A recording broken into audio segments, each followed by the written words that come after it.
ഓസ്ട്രേലിയയിലുടനീളം വളരെ ബഹുമാനത്തോടെ ഉയർത്തി പാറിപ്പിക്കപ്പെടുന്ന ആദിമ വർഗ പതാകയാണിത്. ഓസ്ട്രേലിയയിലെ ആദിമവർഗ ജനതയുടെ തിരിച്ചറിയലിന്റെയും പാരമ്പര്യത്തിന്റെയും ശക്തമായ പ്രതീകമായി ഈ പതാക കണക്കാക്കപ്പെടുന്നു. കറുപ്പ്, ചുവപ്പ്, മഞ്ഞ എന്നീ 3 പ്രധാന നിറങ്ങളാൽ രൂപകൽപ്പന ചെയ്തിരിക്കുന്ന ഈ പതാകയിൽ കറുപ്പ് നിറം ആദിമവർഗ ജനതയെയും, ചുവപ്പ് നിറം ഭൂമിയെയും അതിൻ്റെ പുരാതന പാരമ്പര്യത്തെയും, മഞ്ഞ വൃത്തം സൂര്യനെയും പ്രതിനിധീകരിക്കുന്നു. 1971 അബോർജിനൽ കലാകാരനായ ഫാരോൾഡ് തോമസ് രൂപകൽപ്പന ചെയ്ത ഈ പതാക പിന്നീട് ഓസ്ട്രേലിയയുടെ ഔദ്യോഗിക പതാകകളിലൊന്നായി അംഗീകാരം നേടി.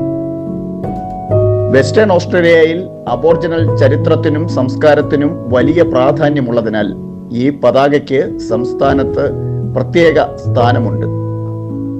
സർക്കാർ ചടങ്ങുകൾ, സ്കൂളുകൾ, കമ്മ്യൂണിറ്റി പരിപാടികൾ തുടങ്ങിയ അവസരങ്ങളിൽ ഈ പതാക വ്യാപകമായി പ്രദർശിക്കപ്പെടുന്നു.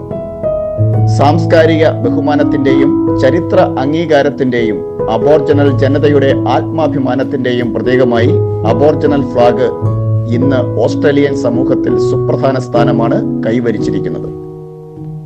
ഒരു പതാക എന്നതിലുപരി ഒരു ജനതയുടെ ചരിത്രവും നിലനിൽപ്പും പ്രതിഫലിക്കുന്ന ശക്തമായ അടയാളമാണ് ഈ ഓസ്ട്രേലിയൻ ആദിമവർഗ പതാക. ജീവിത താളക്രമത്തിനായി കുടിയേറിയ നമുക്കും നമ്മെ പോറ്റുന്ന ഈ രാജ്യത്തിന്റെ സംസ്കാരത്തിന്റെ അടയാളങ്ങളെ കണ്ടെത്താം, ആദരിക്കാം, ബഹുമാനിക്കാം.